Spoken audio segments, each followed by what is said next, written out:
భయపడకండి, దేవుడు మీకు ఉపకారం చేయబోతున్నాడు. దేవుని ఏడింతలు మీకు ఇవ్వబోతున్నాడు. ఆయన రుణం ఉంచుకోడు, తీర్చుకోబోతున్నాడు. నిన్ను, నీ కుటుంబాన్ని, నీ బిడ్డల్ని, నీ యవ్వన భవిష్యత్తుని, నీ జీవితంలో ఏ కొదవున్నా నా దేవుడు సమృద్ధి కలిగిన బిడ్డగా చేయబోతున్నాడు. కళ్ళు మూసుకొని ప్రార్థన చేయబోతున్నాడు.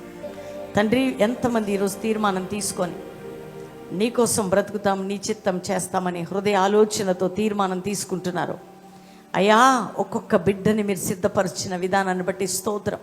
వాళ్ళ తీర్మానంలో నీ కృప ఉండాలా, నీ కోసం పనిచేయాలా, నీ కోసం బ్రతకాలా, నీ కొరకు నిలబడాలా. ఆ కృప వారికి దయచేయండి.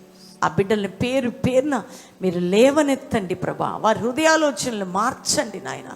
ఈరోజు నా తండ్రి యోనాతాన్ని బట్టి మెఫీబోషెతుకి మేలు చేసినట్టు క్రీస్తు యేసు బలియాగము ద్వారా, ఆయన కార్చిన రక్తము ద్వారా తండ్రి అయిన దేవా మాకు మేలు చెయ్యబోతున్నాం. మేము కూడా నీ కొరకు బ్రతికే అనుభవం, నీ పేరిట చేసే అనుభవం ప్రతి బిడ్డకి మీరు దయచేయమని యేసు నామములో అడుగుచున్నాం తండ్రి. ఆమెన్.